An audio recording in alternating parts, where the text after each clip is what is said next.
When a woman discovers her husband's dark past, a vengeful ghost from his ex-girlfriend's life comes back, and now she's the one in danger. Can she escape the wrath of a spirit that won't let go? Today, I'll be recapping the 2008 horror mystery film Shudder, so keep your eyes wide open and stay safe. Drop a comment with your next movie request, hit that like button, and don't forget to subscribe for more recaps. Shudder is about a photographer named Ben and his new wife Jane. The movie starts with their wedding, and they're excited about their trip to Japan. Ben has been hired to take pictures for a special client there. Before they head to Japan, they decide to take a short honeymoon in a cabin. While driving to the cabin, Jane gets lost and asks Ben to check the map. As he does, Jane sees a girl walk into the road. She accidentally hits the girl, and the car crashes into a tree. Both of them lose consciousness. When Jane wakes up, she realizes the girl might still be out on the road. She rushes to find her, with Ben following behind. They can't find her anywhere, and Ben believes someone already helped the girl. He thinks she wasn't hurt badly because there's no blood or signs of a crash. Ben wants to call for help, but they end up getting help from strangers. After the accident, they head to the cabin and try to enjoy their honeymoon, but Jane can't stop thinking about the girl. Ben's shoulder starts bothering him, but he chooses to ignore it. At the cabin, he tries to take pictures to capture the moment, but the haunting thoughts of the girl follow Jane. Days later, Ben has to go to work, so he heads out with his friend Bruno, and Jane goes with them. Since Ben has to meet with his clients right away, Jane is left on her own. We find out that Ben speaks Japanese really well, but Jane doesn't. After the meeting, they go to their new home, which is also where Ben's photography studio is. Jane notices an old chair in a little alcove, and the image of it sticks with her. Later, Jane meets Ben's assistant Seiko, but she's left alone again while Ben works. Jane looks through the photos from their honeymoon, but something strange shows up in the pictures. There's a mysterious light in them, and when she shows them to Ben, he thinks it's just a camera mistake. However, Seiko says it's not an error, it's spirit energy. Jane is curious and asks how she knows about this. Seiko explains that her ex-boyfriend runs a magazine about spirit photography. She invites Jane to meet him the next day after work. Ben, overhearing their plans, jokes that the girls have a date. That night, they all go out to a traditional Japanese restaurant, including Bruno, his date, Adam, and Jane.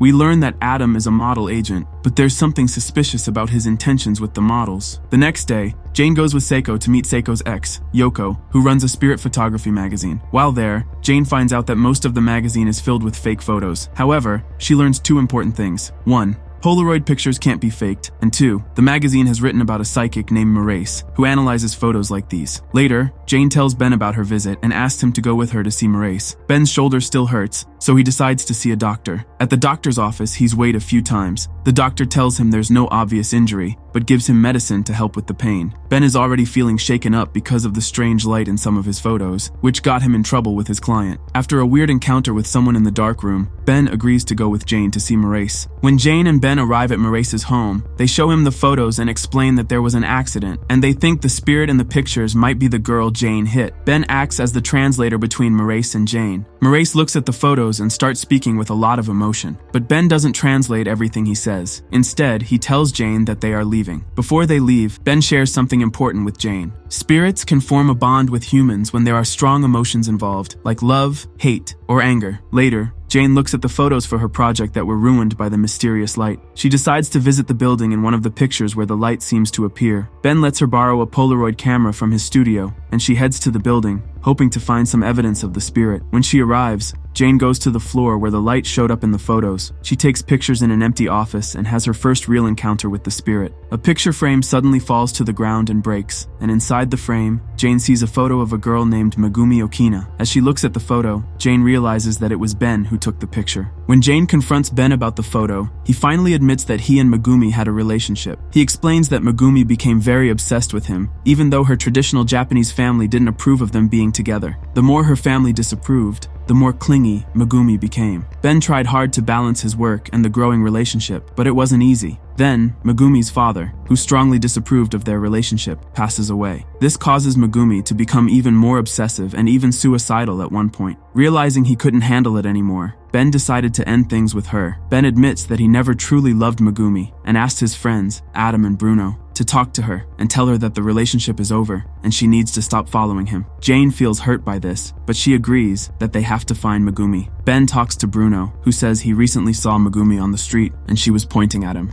Adam is at his photography studio, taking pictures of a potential model, an Australian hostess he had mentioned at dinner. He asks her to take off her clothes, leaving only her underwear, and goes to get his camera from a box full of photos of scantily clad women. At this point, it's clear that Adam's motives are not good at all. As he starts taking pictures, he begins to see Megumi through the camera lens. He keeps stopping to stare, which starts to annoy the model. Finally, he gets ready to take another shot, but the next thing we see is that the camera lens has shattered right into his eye. Meanwhile, Ben and Jane are at Megumi's house, searching for clues about where she might be. To their shock, they find Megumi's body, which seems to have been dead for a long time. Flies are buzzing around, and the place smells of decay. There are also bottles of potassium cyanide scattered on the floor. Still in shock from what they found, Ben gets a call from Bruno, telling him about Adam's accident. Ben says they will meet Bruno at the hospital. After Ben and Jane have been at the hospital for a while, Bruno still hasn't shown up. Ben decides to call Bruno's cell phone to find out when he'll arrive. When Bruno answers, he doesn't say anything. As the camera zooms out, the audience sees that Bruno is cutting up photographs into shapes like origami with a razor blade, and his hands are covered in blood. Ben leaves a message on Bruno's voicemail, telling him they need him at the hospital because Adam didn't make it. After that, Ben and Jane leave the hospital and head to Bruno's house to see if he's there. When Ben and Jane arrive at Bruno's house, they notice that all his picture frames are still hanging on the walls, but the photos are cut up and lying on the table. The television is blasting loudly, filling the room with noise. Ben starts searching for Bruno, while Jane looks at the photos on the table. As Jane examines them, she suddenly sees Bruno standing at the end of the hall, looking like he's charging toward her. Ben calls out to Bruno, but before Jane can react, Bruno runs past her, and she has to dive out of the way. Bruno leaps off the balcony of his high-rise apartment and crashes onto the concrete below. He doesn't survive. Ben is heartbroken and completely shaken by the loss. Ben and Jane decide it's time to go back to New York. In a voiceover, Ben explains that Megumi's funeral is in a few days, and she will be cremated. After the funeral, they can finally go home. When they get back to their apartment to pack, Jane opens a FedEx package she received. Inside, she finds photos of their wedding. As she looks through the pictures, Jane says, "We aren't going anywhere." In the photos, Megumi appears, and it's clear she's been there all along. Feeling unsettled, they decide to leave their apartment and check into a hotel to spend the night. That night, Ben is troubled by strange visions of Megumi. He sees her brushing her hair, staring at him, sitting on the floor, and even trying to be close to him, all while Jane sleeps beside him. Ben becomes upset and frantic, overwhelmed by the haunting images. Suddenly, the ghost of Megumi appears and confronts Ben with a kiss. Jane wakes up to find Ben choking. She tries to help him, but the ghost catches her in a curtain and slams her against a window, which cracks from the impact. In a desperate attempt to stop it, Jane screams, "He didn't love you!" The ghost of Megumi pauses, and Ben starts to gasp for air. He is alive, but shaken by what just happened. At Megumi's funeral, her body is cremated, and Ben and Jane watch the ceremony quietly, holding hands. They return to New York, thinking everything is finally over, but things are far from done. One day, Ben leaves for work, and Jane decides to take a picture of a heart shape made of rose petals that Ben left for her using a disposable camera. But when she opens the camera, she finds it's already full of photos waiting to be developed. She takes the camera with her and plans to get the pictures developed. When she comes back home later, she has the envelope with the photos. While making dinner, she opens the envelope and is shocked by what she sees. In the pictures of her and Ben, still in their wedding clothes, the ghost of Megumi is visible, crawling toward them. In one photo, Megumi is even standing next to a portrait of Jane that Ben took. Terrified, Jane digs through Ben's belongings and finds the camera he used in Japan. She discovers a removable drive inside, which she loads into the computer. What she finds there disgusts her, something that makes her realize the horrible truth. When Ben comes home, he immediately notices that something is wrong with Jane. He asks her what's going on, and she opens the laptop, showing him the pictures. She asks him, "What are these photos? How could you do this?" The pictures show Megumi, Bruno, and Adam in very inappropriate situations. Ben explains that Megumi was obsessed with him. He says she wouldn't leave him alone, and when Bruno and Adam got involved,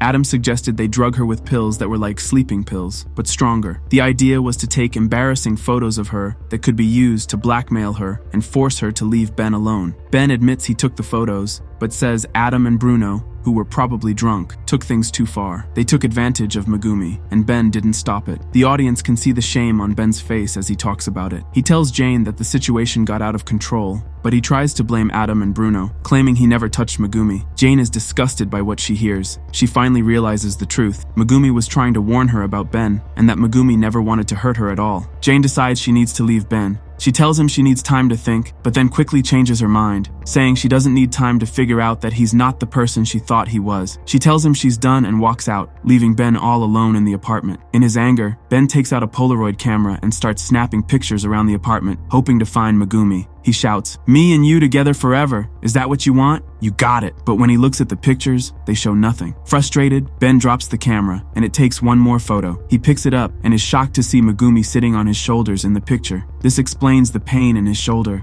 and why the nurse kept weighing him. His weight was 275 pounds, the weight of two people. Desperate to be rid of her once and for all, Ben sets up a powerful photography light. He hooks it up to a huge amount of power and places it near his neck. Suddenly, the building's lights go out, and we hear Ben's screams echoing in the darkness. The next scene takes place in a hospital. A nurse is pushing a tray of food and drinks into a room. Inside the room is Ben, who looks like he's completely out of it, with his head hanging down and his hair shaved off. The nurse gently puts a needle in his arm and sets the food down on the table. She leaves the room, locking the door behind her. As the door closes, we see something strange. The spirit of Megumi is hugging Ben, causing him to slump even more. So, which awesome movie should we recap next? Drop your suggestions in the comments below, and let's make it happen. Don't forget to smash that subscribe button so you never miss out on our movie recaps. We've got plenty more coming your way. Thanks for watching, and see you next time. Produced by Warner Movie Recaps.